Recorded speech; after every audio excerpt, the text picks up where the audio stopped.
अच्छी अच्छी बातें सुन रहे थे, राइट? ये महावाक्य हमारे लिए ईंधन का काम करते हैं, तो पूरा दिन गाड़ी चल जाती है। किस किस को ऐसा लगता है? ईंधन पूरा नहीं भरा लगता है। आप में से कौन कौन रेगुलर मुरली क्लास में आता है? रोज आते? That's great. कभी कभी आते? कभी कभी आते? अच्छा, कोई बात नहीं। बड़ा अच्छा टॉपिक मिला है, आनंदमय जीवन। वैसे तो जीवन में आनंद ही आनंद है। दुख किसे, तकलीफ किसे? किस किस को लगता है हमें तकलीफ है, दुख है या आनंद नहीं है? जरा हाथ खड़ा करें। हाँ, तो जरा चेक करते हैं। जैसे कहते हैं ना कि परमात्मा को भी चेक करते हैं लोग, नहीं? कैसे चेक करते हैं? कहते हैं आप मेरा ये काम करोगे ना तो मैं मानूं कि आप भगवान हैं। ऐसे कहते हैं, आप ये काम करके दिखाओ तो मैं मानूं आप मेरे भगवान हैं। या फिर अपने माता पिता को भी कह देते हैं, आप मेरा ये काम करके दिखाओ तो मैं मानूं या मेरे मम्मी पापा हैं। तो हर एक चीज़ को चेक करने के लिए एक पैरामीटर रख दिया हमने, और ये हमारी लाइफ में है। हम सभी करते हैं। कोई सर नहीं हिला रहा, क्या बात है? करते हैं या नहीं करते हैं? ऐसे पैरामीटर बनाते हैं, तो अभी हम चेक करते हैं हम आनंद में है या नहीं। करें चेक? अच्छा, ठीक है, सीधा होकर बैठ जाएंगे क्योंकि चेकिंग करनी है। हाँ, अब ये चेकिंग आप कैसे चाहते हैं? स्थूल रीति से करना चाहते हैं या सूक्ष्म रीति से? स्थूल रीति से करके देखें। हाँ, करके देखें। ठीक है, आप सब खड़े हो जाएं। हाँ, दोनों हाथों को एकदम ढीला छोड़ दें, एकदम ढीला छोड़ दें। भाई जी थोड़ा दीवार से इधर हो जाना, एक्सरसाइज है इसमें। थोड़ा सा दीवार से इधर लग गया तो अच्छा नहीं लगेगा। हाँ, बड़ा अच्छा लग रहा है। दोनों हाथों को ढीला छोड़े, हाथ ऐसे ऐसे करें, चलो ऐसे ऐसे। हाँ, अच्छी तरह करें ना, ढीला, एकदम ढीला हाथ छोड़ो, ढीला ढीला, एकदम ढीला, एकदम ढीला, एकदम ढीला छोड़िए। इतना टाइट पकड़ रखा है अभी तक, हिल ही नहीं रहा कईयों से तो हाथ। अच्छा, ओके, फाइन। किस किस को थोड़ा थोड़ा टाइट लग रहा था हाथ? लग रहा होगा, आप बोलना मत यहाँ पे। हाँ, आप ये, क्योंकि आगे कुछ और बताएंगे तो फिर मुश्किल हो जाएगी। अच्छा, अभी थोड़ा चलना है, जहाँ खड़े हैं ना वहीं आपको चलना है, ठीक है? 1 2 3 4, 1 2 3 4। अभी थोड़ा फास्ट चलेंगे, हाँ, जिसे हम दौड़ना कहते हैं। 1 2 3 4, 1 2 3 4, 1 2 3 4, 1 2 3 4। आसान है ना? अभी हाथ भी ढीला करेंगे और पाँव से भी चलेंगे, ठीक है? दोनों एक साथ करेंगे। पहले हमने दोनों अलग अलग किया था, अभी दोनों एक साथ करेंगे। रेडी है? समझ आ गया ना? रेडी है? Okay, 1 2 3 start. 1 2 3 4, 1 2 3 4, 1 2 3 4, 1 2 3 4, स्टॉप। अब बैठिए।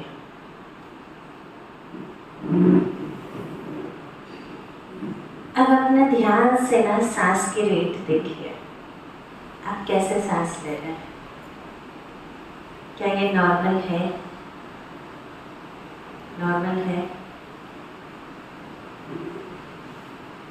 इसका अर्थ है हमारे शरीर में कहीं ना कहीं स्टिफनेस है ना? स्टिफनेस है। और जब स्टिफनेस शरीर में होती है, इसका मेन रीज़न होता है कि मन थोड़ा स्टिफ है। और अभी तो साइकोलॉजिकल डॉक्टर्स कहने लगे हैं कि कोई भी बीमारी शरीर में तभी होती है जब मन चंगा नहीं होता, ऐसे ही कहेंगे। हाँ?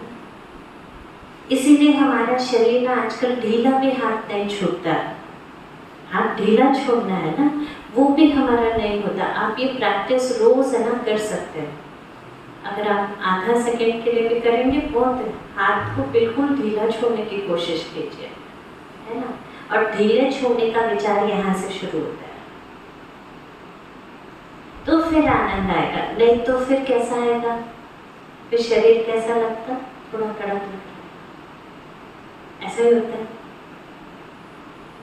आप सोचो जो बाहर दिखाई दे रहा है वो हमारे भीतर का प्रतिबिंब है।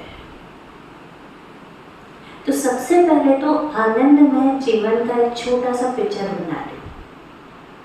आप वो पिक्चर अपनी आंखों के सामने लाइए।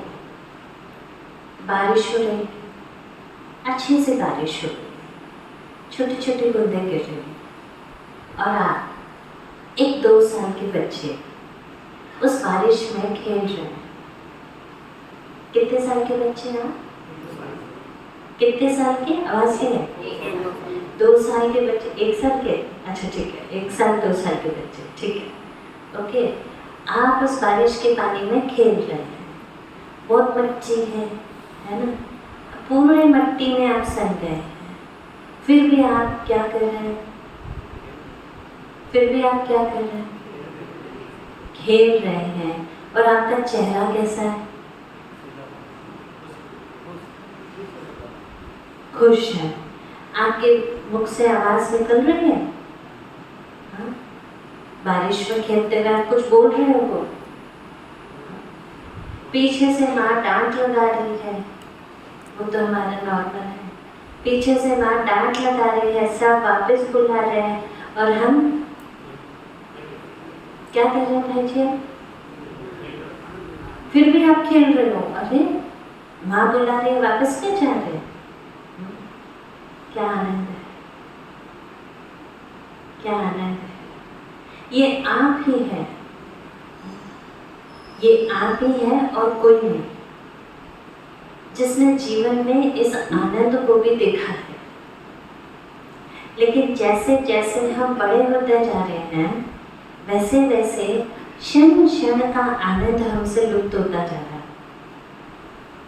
ऐसा नहीं है कि बारिश अभी नहीं होती, ऐसा नहीं है कि बारिश का पानी नहीं गिरता, लेकिन हम उसका आनंद लेते हैं या छतरी खोल लेते हैं? क्या कहेंगे, लेते हैं या छतरी खोल लेते हैं? छतरी खोल लेते हैं।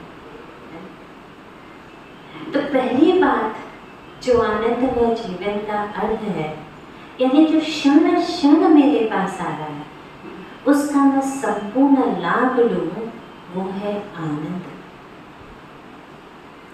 जहां मेरे मन में ये सवाल ही ना आए कि ये क्षण आया ही क्यों, वो है आनंद, वो है आनंद। अब वो क्षण क्षण मैं कैसा महसूस करूं, अभी मेरे ऊपर है। उसके लिए मुझे क्या करना है? चलिए आज टिप्स शुरू करते हैं। पहली टिप है रोज अपनी आंखों को धोना है। आज किस किस ने आंखें धोई थी? कैसे धोई थी? अच्छा देखो ना, मैंने कौन सी आंखों की बात की, सब लोग इन 2 आंखों की बात कर रहे थे। मन की आंखों को रोज धोना है। इन 2 आंखों से वही दिखता है जो मन की आंखें देखना चाहते। रोज अपने मन की आंखों को क्या करना है? मुझे धोना है। क्योंकि जब आप ये आंखें धोते हैं आपको कैसा लगता है? थकावट रिलीज हो जाती है या नहीं? थकावट रिलीज हो जाती है। ऐसे ही रोज मुझे मन की आंखें धोनी है।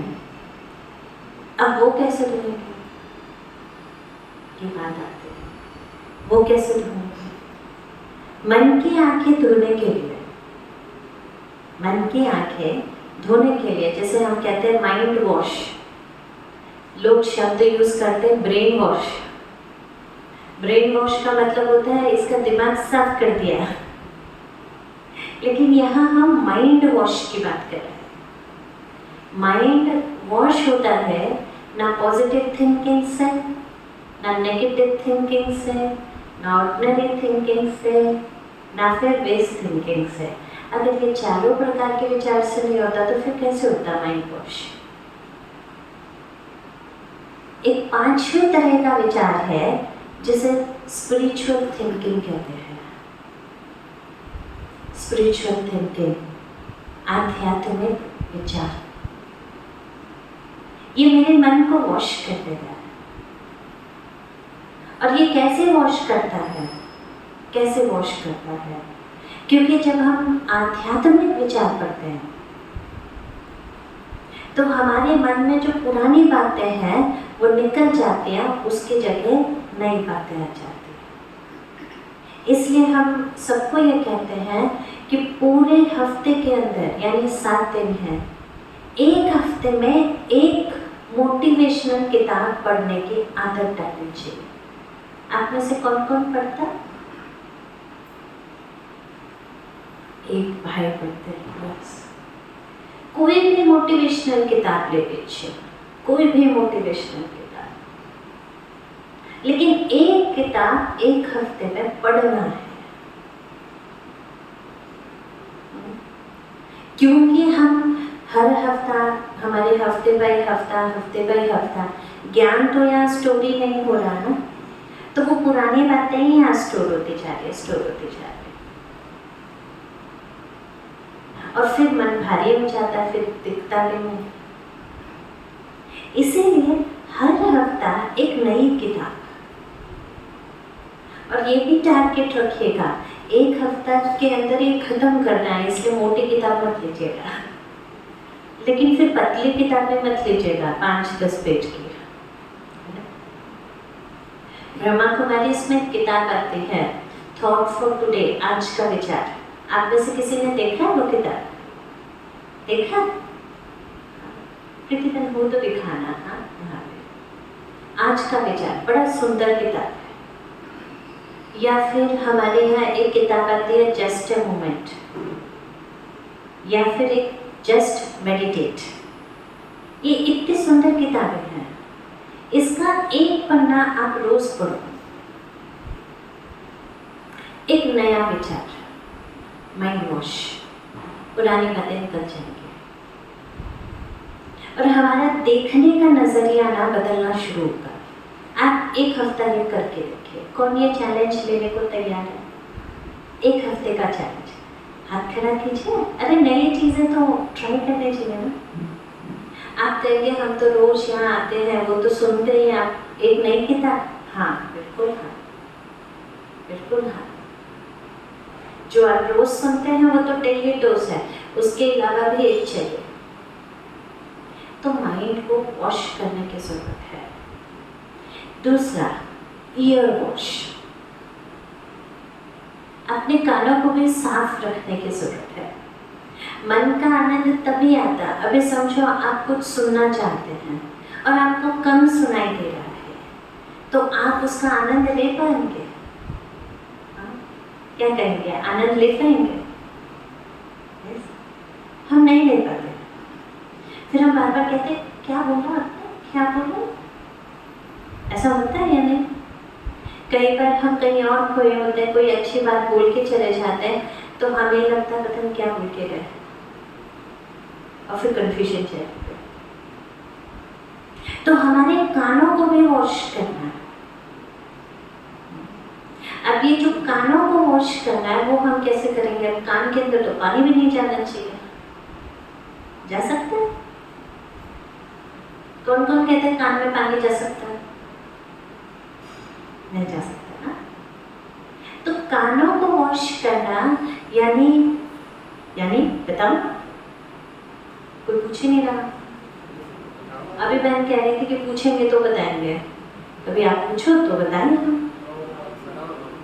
हाँ, कानों को कैसे वॉश करते हैं? हमारे जीवन की पैटर्न कैसे चल रही है? रोज सवेरे उठना, नित्य कर्म करना, यानी हमारा जो भी है तैयार होना, फिर जो आश्रम आते हैं आके वापस जाते हैं, फिर अपना जो नित्य काम है वो करते हैं, है ना। फिर रात को भोजन खाते हैं, सो जाते हैं, फिर सवेरे उठते हैं, फिर ये ऐसा किस किस का रूटीन है।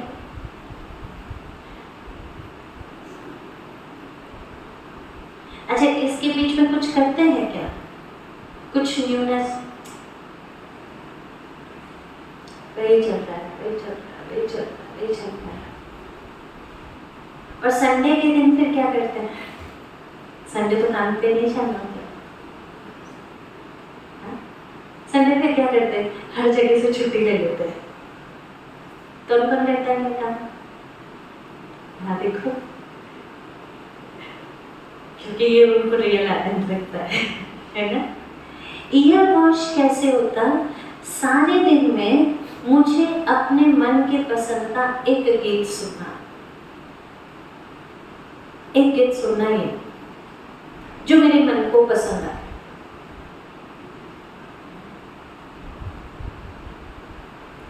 तो क्या होता, जब मन को पसंद वाली चीज सुनते, क्या कि पूरे दिन हम ऐसी ऐसी चीजें भी सुनते हैं जो हमें पसंद नहीं आ रही है, लेकिन कई बार हमें सुनना पड़ता है, होता है या नहीं?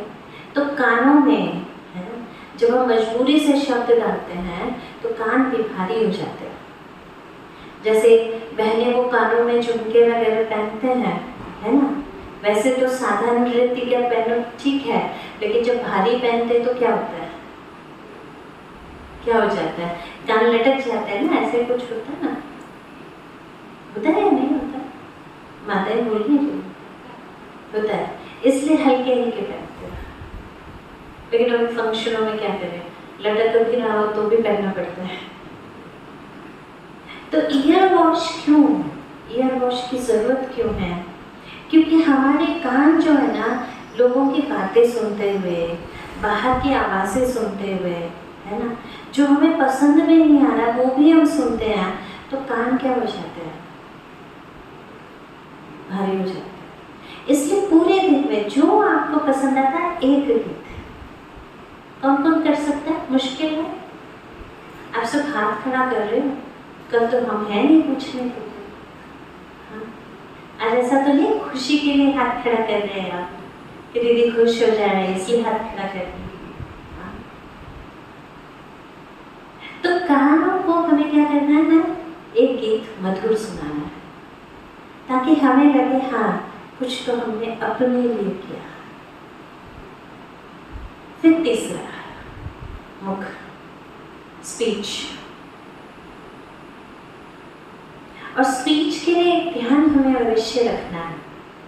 अगर हमें मुख का आनंद लेना है ना, तो केवल भोजन का आनंद नहीं होता, लेकिन इस मुख से मैंने क्या बोला उसका आनंद लेना चाहिए।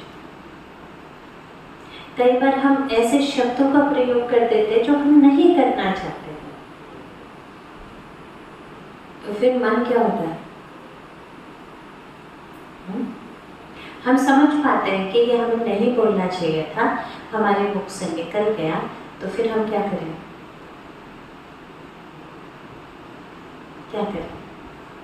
आप उसे चेंज तो कर नहीं सकते।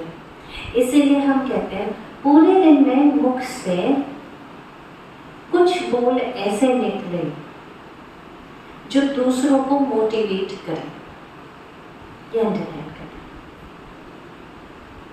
अच्छा, दूसरों को मोटिवेट करने के लिए नहीं बोल सकते तो खुद को मोटिवेट करने के लिए बोलो। हमारे यहाँ संतोष भाई हैं, आप लोगों ने देखा है ना संतोष भाई को? तो संतोष भाई हैं, वो बड़ा अच्छा एक्सरसाइज कराते हैं, मुझे भी बड़ा अच्छा लगता है। कराऊँ आपके साथ में? आप लोगों ने यहाँ पे किया है, एक बार कर लेते हैं। हाँ, सब खड़े हो जाते हैं। अच्छा, अपना सीधा हाथ ऊपर रखिए, ऊपर रखिए। अब मेरे साथ बोले, आई एम द बेस्ट। कोई कहे या ना कहे, मैं तो बेस्ट हूँ, सबसे अच्छी हूँ। ठोको ना, जरा अच्छे तरह ठोको। I am the best. थोड़ा जोर से बोलिए। हाँ, अभी हाथ ऊपर करके नीचे रख लीजिए। थैंक यू, बैठिए। अब इसे बोलने की ज़रूरत क्या है? कई लोग कहते हैं ये क्या है, ये तो छोटे बच्चों वाली आते हैं, एंड द बेस्ट बोल रहे हैं। सारे दिन में हम कितने लोगों के साथ मिलते हैं, कितने लोगों के साथ मिलते हैं, और ये लोग नहीं है, लेकिन एक शक्ति, एनर्जी है। तो कितनी एनर्जीज के साथ हम मिलते हैं, कितनी एनर्जीज के साथ हम मिलते हैं, तो उस एनर्जी का प्रभाव तो मुझ पर पड़ता है, पड़ेगा या नहीं पड़ेगा? अब कोई एनर्जी ने कहा आप कैसे हो, किसी ने आपने आके कहा आप ऐसे हो, चलो मुख से नहीं बोल रहे, मन से तो बोल रहे मेरे लिए, फर्क पड़ जाता है। अभी आपको दिखाओ ना, प्रैक्टिकल में किसी को देखना है, लोगों की एनर्जी का प्रभाव पड़ता है या नहीं पड़ता, देखना। अच्छा, जो कहते हैं कि हमें किसी का प्रभाव नहीं पड़ता, ऐसा एक भाई यहाँ आ जाए और एक बहन यहाँ आ जाए। अच्छा भाई जी आप आ सकते हैं क्या? आप आ सकते हैं, आइए ना, आइए ना। ताली बजाइए भाई की। अगर कोई आ ही नहीं रहा था तो मुझे उठाना पड़ा भाई को। भाई जी एक मिनट दे दो, हाँ प्लीज। अच्छे लग रहे हैं ना भाई जी, कितना अच्छा वाइट ड्रेस वगैरह, देखिए चेहरा पे। अब बहनों में एक बहन तो आ चाहिए, कौन आ रहा है? पीछे, सबसे पीछे वाली बहन। अच्छा, मैं नाम भूल गई आपका, उसके लिए सॉरी। अच्छा दौड़ के आओ, आप तो एकदम यंग हो। हाँ, अभी देखिए ये दोनों हैं, आपके ही भाई और बहन हैं, है ना? तो जरा इनको नमस्ते कीजिए, बहनें बहन को कीजिए, भाई भाइयों को कीजिए, ठीक है? अभी भाई जी आपको करना क्या है? कुछ नहीं करना है, आप ना ये सीट के पास है ना, जहाँ जहाँ हमारे भाई हैं, आप इनके पास से होकर वापस आएंगे, लास्ट तक जाएंगे। एक मिनट भाई जी, हाँ, जब ये आपके पास आएंगे, आपको क्या करना है? क्या करेंगे? नमस्ते करेंगे? नहीं, हाथ फैलाएंगे और एक उनकी अच्छी बात उनको सुना देंगे। कर सकते हैं? इतनी अच्छाई तो हमें है कि हम अच्छा बोल सके, ठीक है? भाई जी आप शुरू कीजिए। अब यहाँ बहनें भी ऐसे हाथ मिलाएंगे। एक मिनट, थोड़ा चेंज करो। बहनों में ना सहन करने की बहुत शक्ति होती है या नहीं होती? कौन कौन बहन मानते हैं, है ना?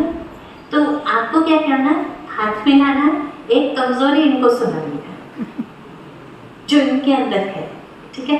नहीं सुनानी पड़ेगी। बहनों को तो बहुत अच्छी नजर होती है, कमजोरी जल्दी पकड़ती है, नहीं?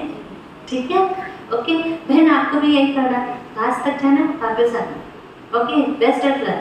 भाई म्यूजिक बजाने वाला कोई नहीं मिला मुझे। शुरू जल्दी हाथ मिलाइए, कमजोरी सुनाइए, हाथ मिलाइए, बढ़ाइए, सुनाइए। हाँ, यहाँ तो भाई तो बड़ी अच्छी गुणगान कर रहे। वैसे तो हमेशा कमजोरियों का गान होता है। अच्छा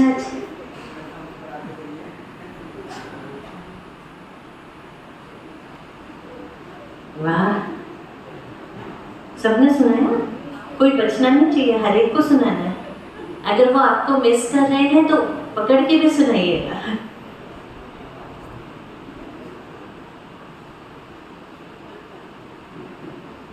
सुनाइए। अरे सुनाना ही पड़ेगा, ऐसा नहीं कर। यहाँ लगता है कमजोरी की जगह बढ़ाइयाँ चल रही है।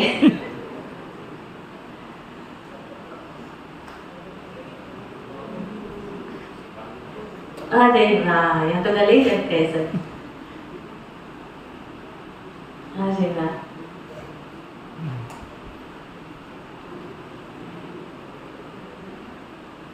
अभी ये भाई बच रहे हैं यहाँ पे।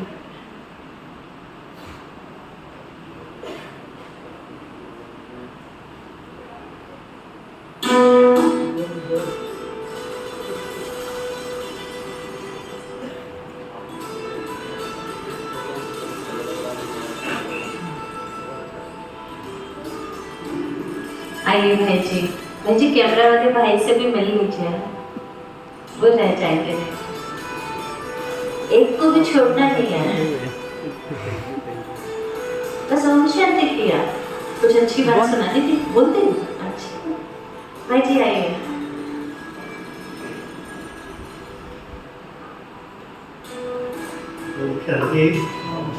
भाई जी पहली बात है, पहले जब आप यहाँ खड़े थे स्टेज पे तब ज्यादा खुश थे या अब ज्यादा खुश हैं?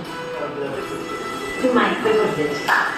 अब ज़्यादा खुश हूँ, सभी लोगों ने मेरे बारे में अच्छी अच्छी बातें की, अच्छी तारीफ की, इसके लिए इतना लायक नहीं हूँ, परंतु दीदी ने एक नया एक्सपीरियंस करवा दिया। अच्छा दूसरी बात, अच्छा थोड़ा थोड़ा मन में दूसरी बातें चल रही थी जब ये सब विश कर रहे थे या आपको दे रहे थे, उसके बाद वो बातें बंद हो गई, इधर उधर की कोई बात नहीं चल रही थी? अच्छा लगा सबसे मिलते हुए। हाँ ऐसे रोज मिलना चाहिए, रोज मिलना चाहिए। ठीक है, अभी हमारी बहन को दे दीजिए। ओम शांति बहन। ओम शांति। किसी ने कमजोरी सुनाई पहले तो ये बताओ। नहीं सुनाई। तो आप एक्टिविटी को जस्टिफाई नहीं किया, एक्टिविटी को बहुत जस्टिफाई किया, पता है क्यों? क्योंकि आपके अंदर कमजोरी थी ही नहीं, ऐसा ही है ना? हाँ या ना? देखिए तो आपको अभी कैसा लग रहा है? अच्छा लग रहा है। क्यों अच्छा लग रहा है? पॉजिटिव महसूस हो रहा है। ओके प्लीज बैठिए। क्योंकि अलग अलग एडजेक्टिव्स यूज कर रहे हैं इन्होंने, मतलब तारीफ करने के लिए। अच्छा तारीफ किया, मैं तो कम ही सुनाने के लिए कहा था। तभी मैं कह रही थी, मतलब हाँ ठीक है, आप प्रीति बहन के पास गए थे? बिल्कुल भी जाना चाहिए। ठीक है ओके डन, बैठिए। थैंक यू, इनके लिए ताली बजाइए। Thank you. हम जो शब्द बोलते हैं ना उसका प्रभाव हम पर रहता है और दूसरे जो बोलते हैं वो भी प्रभाव पड़ता है। इसीलिए देखिए हमारे जो एंशिएंट टाइम्स थे यानी पुराने ज़माने में हम लोग क्या किया करते थे, मंदिरों में घंटी लगाते थे, घंटा लगाते थे, आज भी लगता है मंदिरों। अब हमारी प्रचलन क्या है, जाएंगे उसको जोर से बजाएंगे। हम छोटे थे तो लटक लटक के भी बजाते थे।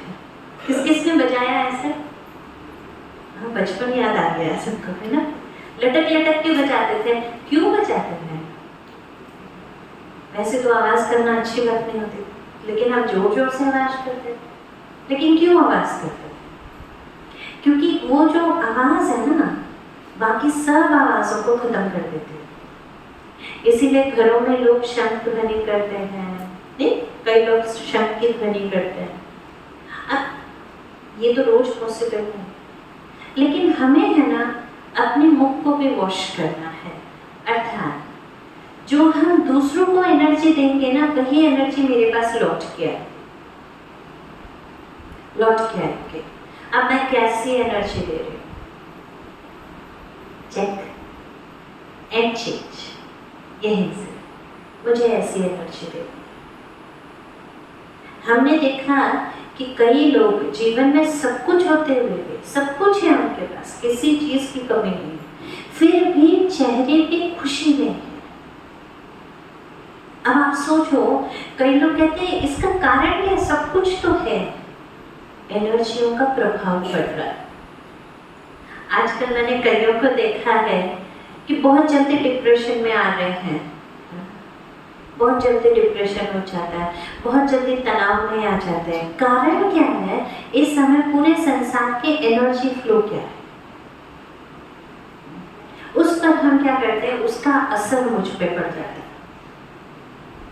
इसीलिए मैं यहाँ से कौन सी एनर्जी दे रही हूँ लोगों को, वही एनर्जी लौट कर मेरे पास है। कि अभी आप पूरा दिन चेक कर लेना क्या कर रहे हैं। Exactly. ये तो हमने किया पैरामीटर्स चेक, सेट करें, लेकिन जीवन में सच्चा आनंद कैसे प्राप्त करें? या फिर मैं सिंपली कहूँ तो जीवन को एंजॉय कैसे करें, लाइफ को एंजॉय कैसे करें? हमारे पास कितना टाइम है लाइफ में? 60-70 years, that's all. 60, 70, 80, 90 जो भी है, इतने ही तो वर्ष इस जीवन में है। तो लोगों ने कहना शुरू किया खाना पीना, अब वो तो हम भी कर रहे हैं, खा रहे हैं पी रहे हैं, लेकिन जीवन फिर भी एंजॉय नहीं होता। जीवन का सच्चा एंजॉयमेंट है जब मैं एक लक्ष्य रखकर जीवन जीऊं। Aimless life is like aimless travel. समझो आप एक ट्रेन में बैठे और आपको पता ही नहीं है कहाँ जाना है, लेकिन आप बैठे हैं ट्रेन में, कैसा लगेगा? जीवन में भी अगर लक्ष्य नहीं है, और लक्ष्य कोई भौतिक लक्ष्य नहीं होना चाहिए, मुझे कार मिल जाए, फिर क्या मिल जाए, और क्या चाहिए, घर बन जाए, परिवार सेट हो जाए, बच्चों के ना ये हो जाए, बच्चों ये सेट हो जाए, बस इतना ही लक्ष्य रखकर हमने जीवन जिया, तो जीवन का क्या अर्थ है? क्योंकि ये तो स्टेशंस हैं। जैसे आप ट्रेन की जर्नी करते हैं तो बीच बीच में साइड स्टेशंस आते हैं, हम उन स्टेशंस पे जाते हैं, नीचे जाते हैं, कुछ खरीदना होता है, खरीद के वापस ट्रेन में आ जाते हैं, और फिर हमारी जर्नी चलती है। लेकिन एक लक्ष्य होता है कि यहाँ डेस्टिनेशन है, मुझे यहाँ उतरना है, बीच में चाहे कितने भी साइड प्लॉट्स आ जाए। अब लाइफ के कई साइड प्लॉट्स हैं, कई स्टेशन हैं, जहाँ हम कह देते हैं, सिंपली कहा कि रोटी कपड़ा मकान चाहिए, वो मिल गया, उसके बाद एक अच्छी फैमिली चाहिए, मिल गया, अब आगे क्या करना है, अच्छे बच्चे चाहिए, मिल गए, बच्चों की अच्छी एजुकेशन हो गई, नेक्स्ट स्टेशन कंप्लीट। अब क्या हो, अब कौन सा स्टेशन? अभी तो ये भी नहीं पता कि स्टेशंस कौन से है ना। लाइफ में ऐसा हो गया कि हमें ये नहीं पता मेरी लाइफ के स्टेशंस कौन से, और हमारी जर्नी चल रही, जीवन यात्रा चल रही, क्योंकि लक्ष्य निर्धारित तय किया जीवन में, तो जीवन यात्रा भी जो चल रही है ना, वो स्थिर, जिसे हम शब्द कहते हैं स्पिरिचुअलिटी में, अचल और अडोल नहीं चलती, लक्ष्य होना चाहिए। अब वो लक्ष्य कैसा होना चाहिए? It should be very elevated. वो केवल एक परिवार तक सीमित लक्ष्य ना होकर थोड़ा ग्लोबली सोचे। अब ग्लोबली सोचना, इसका भाव क्या? हम तो लोकली रहते हैं और सोचे ग्लोबली। हमारी शैली में हमेशा कहते हैं think global and act local. तुम रहते तो लोकल में ही है, तो ग्लोबल कैसे सोचे? ग्लोबल कैसे सोचे? पहले हम पूजा पाठ किया करते थे, आप में से कईयों ने यज्ञ किया होगा, किस किस ने यज्ञ किया हुआ है, देखा हुआ है ना? तो जब यज्ञ पूर्ण हो जाता है, तो उसके बाद जब संपूर्ण आहुति देते हैं, जो भी बचा हुआ मटेरियल्स होता है, वो एक साथ आहुति में चढ़ाते हैं। उसके बाद पंडित जी कुछ बोलते हैं, क्या बोलते हैं? ध्यान ही नहीं दिया आपने। किसी को याद है क्या बोलते हैं? स्वाहा हम बोलते हैं, पंडित जी की बोलते हैं। हाँ जी सर, जी जी समझा नहीं, एक बार पुनः रिपीट करेंगे। हाँ बैठिए बैठिए, वाह वाह, भाई के लिए ताली बजाएंगे सर। अंतिम श्लोक यही होता है कि ये जो यज्ञ है, भले हमने अपने घर की शांति के लिए करके रखा, लेकिन अंतिम श्लोक यही होता है कि ये जो यज्ञ है, इस यज्ञ से संसार से पाप का नाश हो, पुण्य का निर्माण हो। क्योंकि जब संसार में होगा तो मेरे घर में भी हो जाएगा। लेकिन हम कर तो लोकली यज्ञ रहे हैं, लेकिन थिंक ग्लोबल कर रहे हैं, संसार के लिए कर रहे हैं। हमें सिखाया गया है मैं एक छोटा सा एक्ट करूं, लेकिन उसका इफेक्ट तो ग्लोबली पड़ने ही वाला है। आप सोचो, अगर कई मुझे कहते कि ऐसे कैसे पड़ेगा, मैंने कहा कि देखो, किसी एक व्यक्ति ने सोचा होगा कि रिश्वत देंगे तो काम पूरा होगा। आज पूरे संसार में क्या हो गया, क्या हो गया? अभी हमें प्रतिज्ञा करनी पड़ती है, भ्रष्टाचार नहीं करेंगे। नहीं तो पहले तो 19वीं सेंचुरी में भारत में तो चोरियां भी नहीं होती थी। आपको पता है, भारत में चोरियां नहीं होती थी। एक समय था जब भारत के घरों में खिड़कियां दरवाजे भी नहीं होते थे, लोग दूसरे के घर में झांकते भी नहीं थे कि क्या हो रहा है। ऐसा किसी ने देखा? हमने महाराष्ट्र में एक गांव देखा जहाँ ना शनि जी का मंदिर है, तो वहां देखा, वहां कोई दरवाजे नहीं, कोई खिड़की नहीं, और कोई किसी के घर में नजर नहीं डालता। कितनी सुंदर बात है, क्या सुंदर कल्चर है। एक ये समय था भारत में। अब आप सोचो, यहाँ जब हम ग्लोबल थिंकिंग की बात कर रहे हैं ना, तो हमारी सोच जो है इतनी ऊंची होनी चाहिए, तभी लक्ष्य जीवन का बन सकता है। और फिर जब हम वो लक्ष्य बनाते हैं ना, उसकी ओर हमारे कदम जाते हैं। जैसे हम ब्रह्मा कुमारी इसमें एक लक्ष्य बनाते हैं, सुना? किसी को पता है? ब्रह्मा कुमारी इस पे हम एक लक्ष्य बनाते हैं। संसार में तो हम क्या देते हैं कि स्व परिवर्तन से विश्व परिवर्तन, लेकिन यहाँ एक लक्ष्य है। आप में से कई ने लक्ष्मी नारायण का चित्र देखा होगा, आप यहाँ पर, क्योंकि हम वो भारत का पुराना लक्ष्य अपने साथ लेकर चलते हैं, और वो है नर ऐसी करनी करे जो नारायण कहलाए, नारी ऐसी करनी करे जो श्री लक्ष्मी कहलाए। यानी श्री नारायण श्री लक्ष्मी बनने का लक्ष्य लेना है। अब जब ऐसा लक्ष्य हम लेते हैं तो लक्ष्य के अनुसार हमारे लक्षण जीवन में आते हैं विस्तार से। इसलिए हम ये पिक्चर अपने घरों में भी रखते हैं। किस किस के घर में नहीं है तो दीदी से ले लेना, दीदी पीछे है। ये चित्र रोज देखना है कि ये मेरे जीवन का लक्ष्य होना चाहिए। जैसे आजकल संसार में एक लक्ष्य चल रहा है, भारत में एक लक्ष्य चल रहा है, और वो लक्ष्य क्या है? पुनः राम राज्य की स्थापना करना है ना लक्ष्य। पुनः राम राज्य की स्थापना करना का मतलब ये नहीं कि श्री राम जी वापस लौट के आने वाले हैं, तो नहीं आने वाले हैं, लेकिन उनके जैसा राज्य मॉडल स्थापन करना। अब उस समय था कैसा? किसी को पता है उस समय कैसा था? कैसा था? राम राज्य चाहिए, लेकिन राम राज्य था कैसा?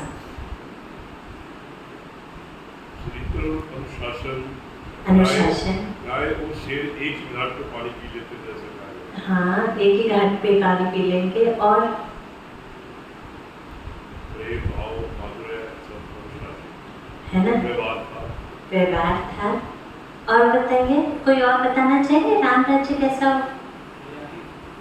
हाँ जी, मर्यादित होगा। अच्छा, और ये तो बड़ी अच्छी बातें सुना रहे आज। और कुछ याद आ रहा है राम राज्य में कैसा हो? देखो, हम राम राज्य स्थापन करना चाहते हैं तो हमें राम राज्य का पता भी होना चाहिए कि राम राज्य होगा क्या। केवल हम लक्ष्य में कह देते हैं, भाषण में कह देते हैं, लोगों से ना बातें करने में कह देते हैं कि राम राज्य आना चाहिए, लेकिन आना चाहिए, लेकिन कैसा? कैसा?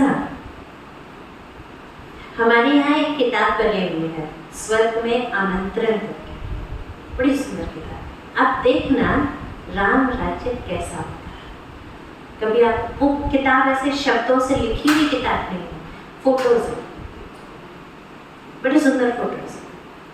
कभी आप आएंगे यहाँ पे हमारे आश्रम में तो हमारी दीदी से मांगना, क्योंकि वो यहाँ से बाहर जाते नहीं है, किताब हम सेल नहीं करते हैं, यहीं पे हम पढ़ते हैं वो किताब। इतनी सुंदर है उसमें वर्णन कि यहाँ तक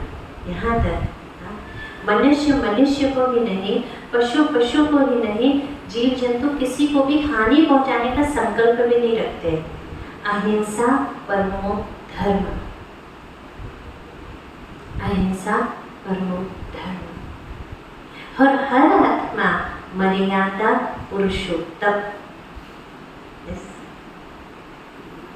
और मर्यादा पुरुषोत्तम बनने के लिए हर एक इंडिविजुअल हर कला में संपूर्ण होता है। जिसे हम कहते हैं संसार में 16 कलाएं हैं जिनको पूर्ण रीति से जीवन में धारण करना।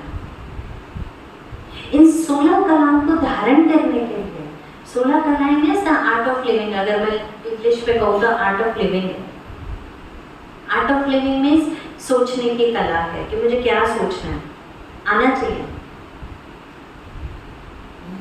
एडमिनिस्ट्रेशन का पावर आना चाहिए। क्या देखना है, देखने की कला। क्या सुनना है, आर्ट ऑफ लिसनिंग। आजकल कॉर्पोरेट्स में सबसे ज़्यादा चल रहा है आर्ट ऑफ लिसनिंग, क्योंकि लोगों के अंदर सुनने की क्षमता कितनी है, कितनी है। सुनाने की क्षमता है लेकिन सुनने की क्षमता बताओ कितनों में? बहुत कम है। एग्जैक्टली। सुनने की कला, बोलने की कला, भोजन करने की कला। हम जो भोजन खाते हैं उसकी भी एक कला होती है। हम महात्मा गांधी जी के आश्रम में गए थे महाराष्ट्र में। वहाँ हमने एक बोर्ड देखा। ओके। और उस बोर्ड में लिखा था कि जब आप भोजन करते हैं, भोजन करके उठते हैं, अभी आपका खाना खत्म हो गया ना, उनने कहा भोजन समाप्ति के बाद थाली में अन्न का दाना नहीं बचना चाहिए। ये है खाना खाने की कला। तो हमने सोचा थाली में अन्न का दाना नहीं बचना चाहिए, क्यों नहीं बचना चाहिए? कब तो हम छोड़ देते। आजकल चाय भी पीते तो नीचे का छोड़ देते, पानी भी पीते तो आधा गिलास छोड़ देते। स्टाइल है ना? अब सोचो एक बोतल मुझे पानी का मिला है, मैं सारा पी लूंगी तो लोग क्या समझेंगे? कितना प्यास लग रहा था, इसलिए मैं थोड़ा सा छोड़ देती हूँ। स्टाइल है। आप लोग मुस्कुरा रहे तो क्या समझे? ऐसा स्टाइल सबको। समय था जब रामकृष्ण परमहंस का उदाहरण सुनाया करते थे कि वो भोजन करते थे तो अपने भोजन के साथ में एक कटोरी और एक सुई रखा करते थे। जब उनको भोजन परोसा जाता था तो वो खाना खाते थे। तो अंतिम दिनों में उनसे पूछा गया कि ये क्यों रखे हैं आप? तो कहते हैं अगर मुझसे अन्न गिर गया या किसी ने मुझे परोसते समय अन्न गिर दिया तो मैं इस सुई से उसे धोऊंगा और खा लूंगा। अन्न का महत्व, द आर्ट ऑफ ईटिंग, अन्न का महत्व। अब समझो इससे क्या होता है? जीवन का आनंद है भोजन करना, लेकिन भोजन का आनंद है उसका सम्मान करना। कई कहते हैं ना, अच्छा खाएंगे ना तो मजा आता है। ठीक है, मजा लीजिए, भोजन का सम्मान भी कीजिए।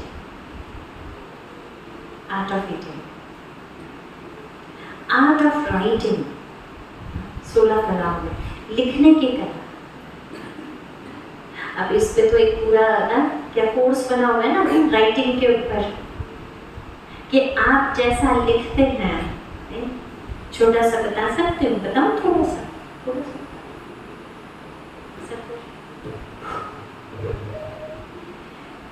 तो लिखने में एक बात आप ध्यान दीजिएगा कि आप लिखने की शुरुआत कैसे करते हैं। How you start your day with writing. कैसे लिखते हैं? पहला जमाना होता था दिन की शुरुआत पहला अक्षर या तो ओम से करते थे या तो स्वास्तिक से करते थे। Yes, swastik is not Hinduism. ये आप बिल्कुल गलत फहमी में मत रहना। हर धर्म में स्वास्तिक का चिन्ह बनाते हैं, हर धर्म में। कोई धर्म नहीं है, क्योंकि स्वास्तिक इज यूनिवर्सल। जैसे ओम के लिए हम कहते हैं ये universal, it is not religious, it is universal. इसलिए लोग जब ओम ध्वनि की बात करते हैं तो ये साइंस प्रूव कर चुका है कि यूनिवर्स में वो ध्वनि सुनाई देती है ओम की। It's a universal sound. ऐसे स्वास्तिक ये यूनिवर्सल ना चिन्ह है, और यूनिवर्सल चिन्ह है क्योंकि इसमें दो चीजें दिखाते हैं जो हम संस्कृत में लिखते हैं। ये चिन्ह दो चीजों को रिप्रेजेंट करता है, एक है शुभ, दूसरा है लाभ। आप में से किस किस को पता है ये क्यों लिखा जाता है?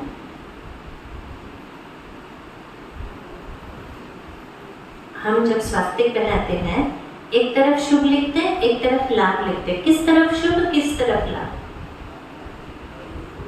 रुको रुको रुको, आपको पता है? हाँ बताइए बताइए। भाई जी आप बताएंगे? नहीं आपसे पूछ रही थी। नहीं भाई जी नो। शुभ किस तरफ? राइट हैंड साइड यानी सीधे हाथ की तरफ, लेफ्ट की तरफ। अच्छा, और लाभ? राइट की तरफ। अच्छा, कोई इसे ऑपोजिट? ये मैंने स्वास्तिक बनाया तो मैं शुभ कहाँ लिखूं और लाभ कहाँ लिखूं? देखो कितनी बड़ी साइंस है जो हमें पता नहीं है ना? इसीलिए ना हम कमजोर पड़ जाते हैं, इसलिए हम लाइफ का आनंद नहीं ले पाते, क्योंकि जो हम कर रहे हैं ना उसको जानते ही नहीं है क्या है, उसको जानते ही नहीं। और क्योंकि हम उसे जानते नहीं है तो उसका आनंद कैसे उठाएंगे? अब ये मैं आपके सामने नहीं बता रही कि शुभ और लाभ क्यों लगते हैं। क्यों? क्योंकि फिर आप यहाँ आके कोर्स करेंगे तब आपको पता लगेगा कि एक्चुअली शुभ और लाभ क्यों लिखा जाता है। एग्जैक्टली, थोड़ा तो सस्पेंस रहना चाहिए राइट। तो जिसको सीखना है ना एक दिन का टाइम लेना आइएगा, ताकि आपको पता चले शुभ क्या है और लाभ क्या है ना? तो इस तरह लिखने का प्रारंभ किससे करना था? Art of writing. मैं कैसे लिख रही हूँ और मैं क्या लिख रही हूँ?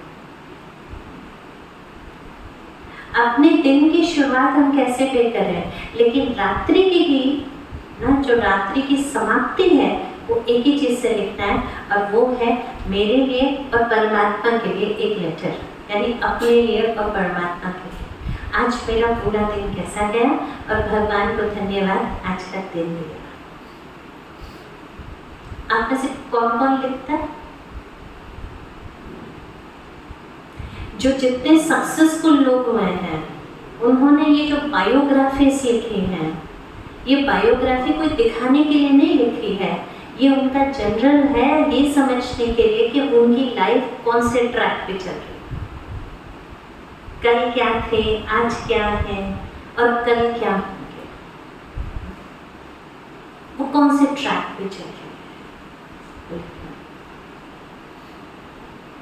और साथ ही साथ आर्ट ऑफ वॉकिंग, चलने की कला। अब हम कैसे चलते हैं? कैसे चलते हैं? आप कहेंगे दोनों कौन से चलते हैं? इस चलन की बात नहीं कही है, ये तो हम सब दो पांव से चलते हैं, लेकिन यहाँ व्यवहार की बात की।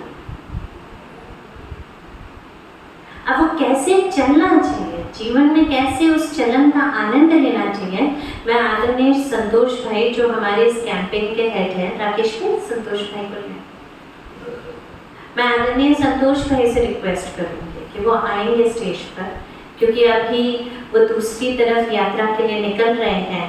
तो पहले हमारे संतोष भाई आपको सुनाएंगे कि किस तरह की चलन चलने से जीवन में आनंद की महसूसता होती है।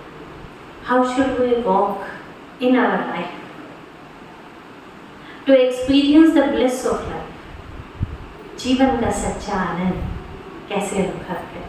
आदरणीय संतोष भाई का हम कट्टरदानी से स्वागत करेंगे।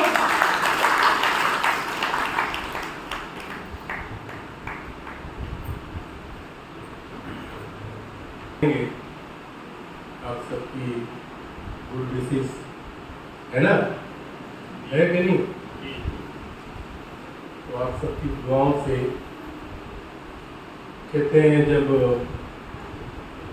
जोत से जोत जलती है ना, एक कैंडल से दूसरे कैंडल जलती है, फिर तीसरी जलती है, तो स्लोली स्लोली चारों तरफ लाइटिंग हो जाती है ना।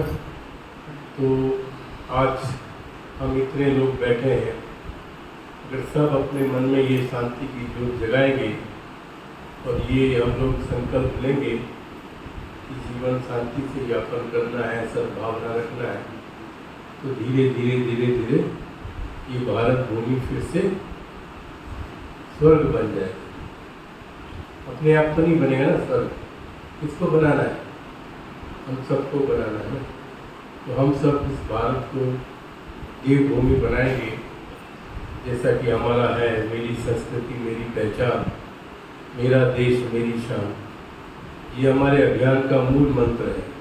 पिछले 8 वर्षों से हम इस स्लोगन को लेके पूरे भारत में कार्य कर रहे हैं। मातृभूमि के लिए आपके मन में स्नेह होना बहुत जरूरी है।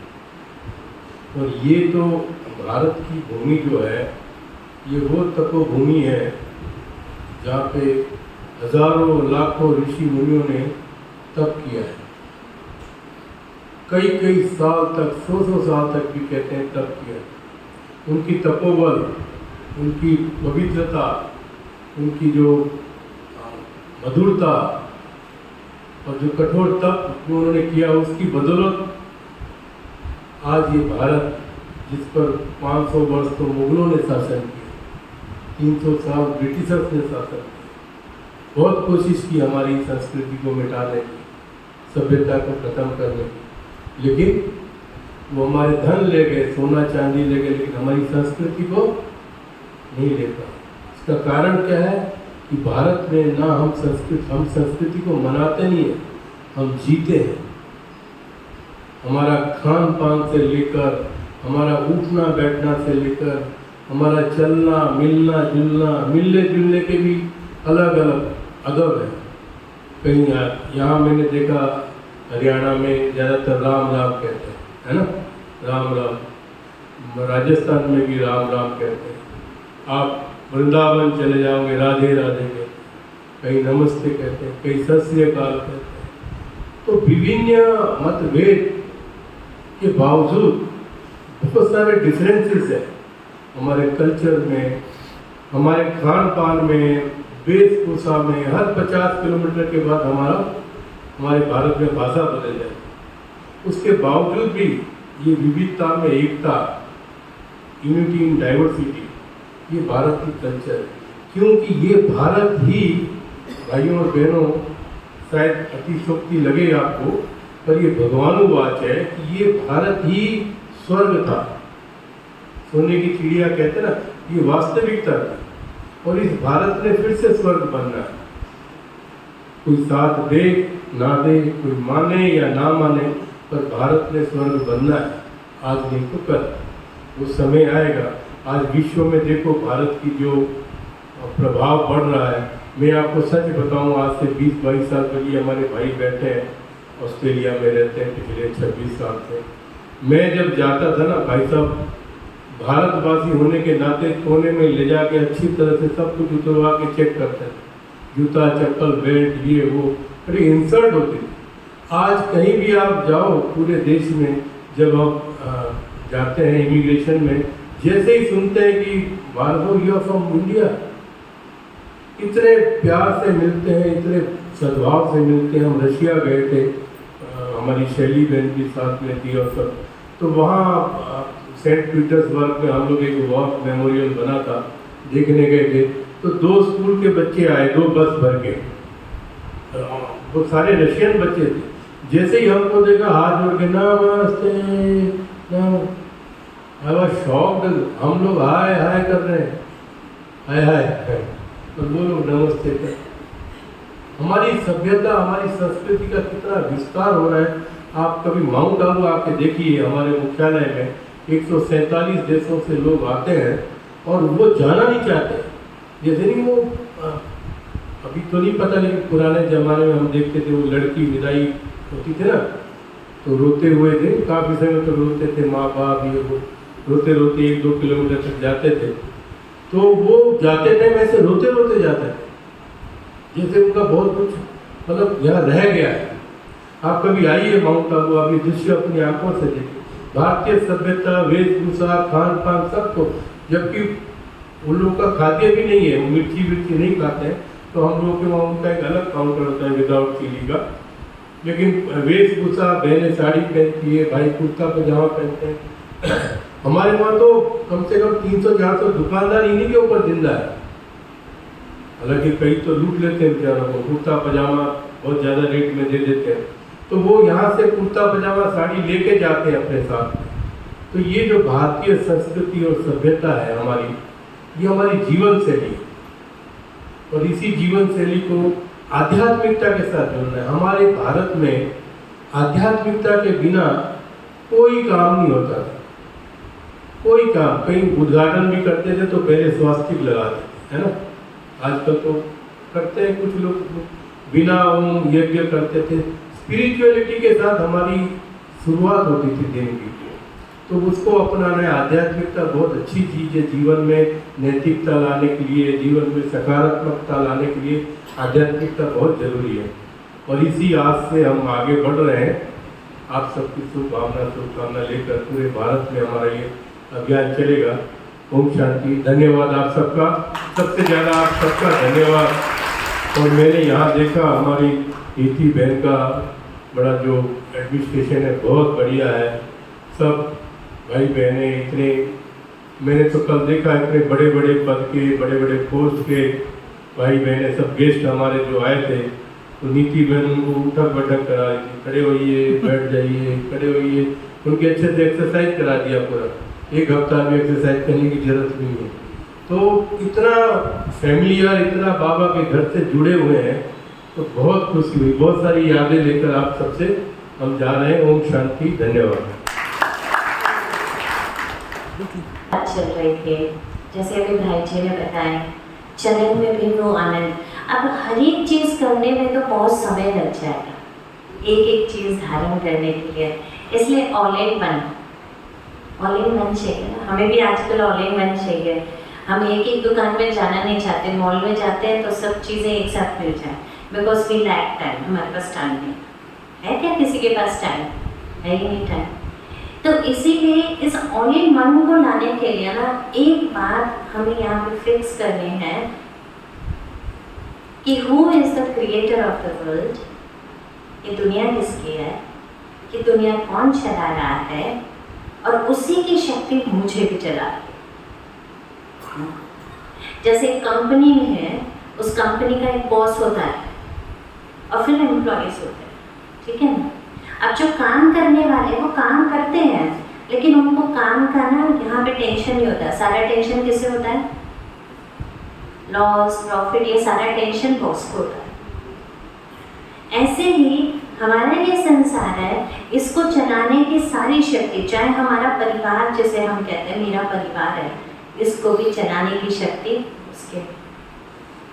टू एक्सपीरियंस दैट पावर ना, मैं एक सुंदर सा गीत प्रीति बहन को बोल रही हूँ, और आप सबसे रिक्वेस्ट करूँगी कि गीत सुनते हुए ना आप सब सीधा बैठिएगा और अपने सामने यूनिवर्स को इमर्ज कीजिए। यूनिवर्स को इमर्ज कीजिए, यूनिवर्स यानी धरती, और इमर्ज कीजिए कैसे उस ना परमात्मा की शक्ति इस धरती के एक एक कोने में पड़ी। Can we have red light also?